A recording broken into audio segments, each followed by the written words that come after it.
ئێمە ینی تەرکیزی ئەساسیمان لەسەر بە بازارکردنی بەروبوومی جوتیاران دەبێت بەڵام خۆتان دەزانن هەم بەبوونی ئەوەی کە حکوومەت لە پێکهاتنی دواکەوت و هەمن وەکو وەزیری کوشت و کاڵ هەمووی مانگێکە دەست بەکار بوومە لەم وەزارەتە بەڵام بڕیارماندا بە قەدەغەکردنی هاوردەکردنی تەماتە بۆ هەرێمی کوردستان بۆ ئەوەی کە دەعمێک بێ بۆ جوتیاران کە من ئومێد دەکەم جوتیارانی خۆشەویستیش لە سەعردا ڕعایەتی مافی بەکاربەر بکەن ئەوانەی کە دەیکڕن یعنی خەڵکانێکی زۆر هەیە کە لەسەر بەروبوومی جوتیاران دەژیەوە پێویستی بەوەیە کە بە سعرێکی معقول بەروبوومە ناوخۆیەکە کە لە ڕووی کوالیتیەوە دەکرێت اعتیمادی 100% بخرێتە سەر بکردرێ بە تەکید ئێمە پلانی خۆمان هەیە ئاماژەم بە پلانەکەماندا بە دڵنیاییەوە ئێمە بەپێی خصوصێتی ناوچەکان هەوڵی خۆمان دەدەن لە ڕێگەی کەرتی تایبەتەوە بۆ ئەوەی کە کارگەی پێویست لە زۆربەی هەرە زۆری بوارەکان ینی دروست بکەین و ئەمە درگایەک دەکاتەوە بۆ کەرتی تایبەت بووە و بەرهێنەران بۆ ئەوەی کە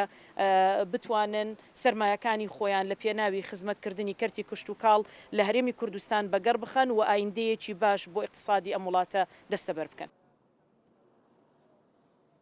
کێشە و گرفتی ئێمە نەبوونی دەرمانی باشە چمیایە کێششمان ئەوەیە کە بیستانەکەمان پێرادەکەتن سرف نابی ناڕوە لە بازار پارەی ناکە ئەوەگەر پارەکەش بکە پارەکەی زۆر کەمە ناکە حەقی ئەو مەسروفەی لە بیستانەکەت کردووە بە عام دەمانەوێت گاز و چیمیا بدەنە فەلاحی عام هاوکاری بکە حکوومەت حالان فەقیرە دەستکورتە مەسروف گرانە